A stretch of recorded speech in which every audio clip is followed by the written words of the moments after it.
तमिलनाडु की घटना को लेकर मैंने 3 ट्वीट किए जी। वीडियो सामने है जी। जिन लोगों ने उस विषय का इस्तेमाल करके फेक वीडियो डाला, गलत दुष्प्रचार किया, उन पर कानून के हिसाब से कार्रवाई होनी चाहिए जी। लेकिन तमिलनाडु में घटना हुई है उसका प्रमाण तो मैंने डाला हुआ है ट्विटर पे, और दोनों सरकारों को, जो लोग भी कह रहे हैं कि ऐसा कुछ हुआ ही नहीं जी, उनको खुली चुनौती भी दे रखी है कि हमने तो फिर अपना वीडियो हटाया नहीं है जी, कि अगर आपको लगता है कि ये गलत वीडियो है जी, तो हम पर आप केस कर दीजिए। बल्कि परिणाम उल्टा हुआ है। जो जी, 2 वीडियो मैंने डाले हैं, जी, एक ट्रेन वाली घटना का जो वीडियो है उस पर केस हुआ है, वो आदमी अरेस्ट हुआ है, जी, और दूसरा वो वहाँ के जो एनटीके के लीडर हैं जी, उनको भी मेरे ट्वीट के बाद उन पर केस हुआ है, उन पर भी कार्रवाई हो रही है।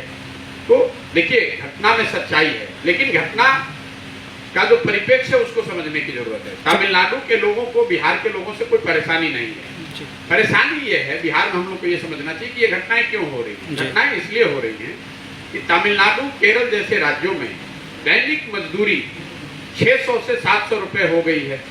बिहार के लोग गरीबी में, बेबसी में जाकर वहाँ 400-500 रुपए में काम कर रहे हैं।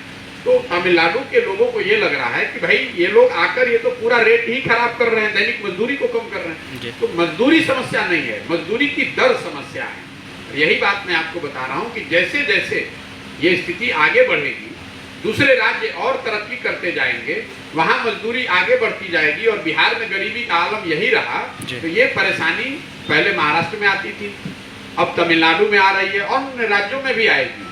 उन राज्यों के लोगों का दोष देना और इस पर राजनीति करने से नहीं होगा।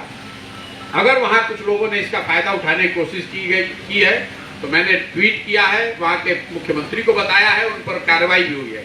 मैं इस पर कोई राजनीति नहीं कर रहा हूं। दूसरी बात, बड़ी चिंता की बात यह है कि बिहार में हम लोगों को ऐसे समाज की, ऐसी व्यवस्था का निर्माण करना चाहिए कि हमारे लोगों को तमिलनाडु न जाना पड़े, पंजाब महाराष्ट्र न जाना पड़े। हम लोग को ऐसा बिहार बनाना चाहिए कि तमिलनाडु के लोग आकर यहाँ नौकरी करें। जब हम लोग अपने गलती कर रहे हैं, हम अपना घर अगर सही से नहीं रखेंगे तो स्वाभाविक तौर पर कोई ना कोई उसका फायदा उठाएगा।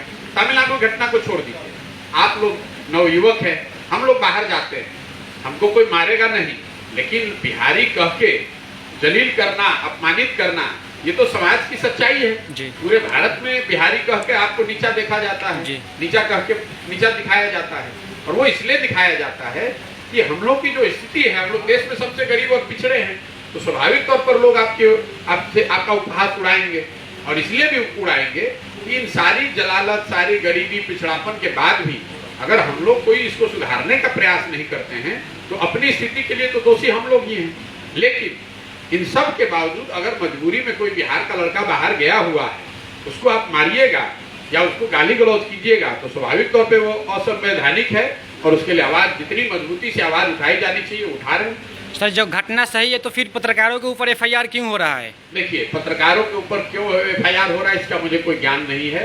अगर आपने गलत कोई वीडियो ट्वीट किया है जैसा सरकार दावा कर रही है तो स्वाभाविक तौर पे आप कानूनन आप पे कार्रवाई होनी चाहिए। लेकिन मैं आपको फिर से दोहरा दे रहा हूँ, घटना का ट्वीट मैंने किया हुआ है, और सरकारों को खुली चुनौती दी हुई है कि अगर लगता है कि ये गलत वीडियो है तो हम पर ट्वीट कर लीजिए। तो पत्रकारों को जाकर पूछना चाहिए कि मान लीजिए कि हमने गलत ट्वीट किया, तो प्रशांत किशोर ने भी ट्वीट किया है, आप हमको पकड़ रहे हैं तो प्रशांत किशोर को भी पकड़ लीजिए। बताया जा रहा है, लेकिन फिर भी सरकार नहीं सुन रही है सर। अरे भैया, ये तो आपको जाके सरकार से पूछना है ना। मैं आपको ये कह रहा हूँ कि पत्रकार होने के नाते अगर आपको सरकार पकड़ रही है तो आप सरकार को बोलिए कि भाई प्रशांत किशोर ने भी ट्वीट किया, उनको पकड़िए। सर, आपका भी ट्वीट था, पप्पू यादव जी का भी ट्वीट था, और बहुत बड़े बड़े बैनर का भी ट्वीट था, चाहे हिंदुस्तान की बात कर लें, दैनिक जागरण, सभी का ट्वीट था। नहीं, ऐसी बात नहीं। तो है सर, ट्वीट में फर्क है। हाँ, फर्क है, लेकिन आप नहीं, देखिए, जो सच्चाई है आप उसको दिखाइए। अगर उसमें आप मिर्च मसाला लगाकर या कुछ गलत आपने दिखाया है तो उसकी जवाबदेही, उसकी जिम्मेवारी आपको अपने लेनी पड़ेगी। जिन पत्रकार साथियों का या जिन न्यूज की संस्थाओं का आप जिक्र कर रहे हैं, उनको ये बताना है कि जो उन्होंने दिखाया है वो सही है कि नहीं है। मैं अपनी बात पर कायम हूँ, मैंने कोई ट्वीट हटाया नहीं है, वीडियो मेरे ट्विटर पर है, आप जाकर देख लीजिए, और दावे से ठोक कर कह रहा हूँ कि वो वीडियो सही है। अगर गलत है तो आप उन पर कार्रवाई कर सकते हैं।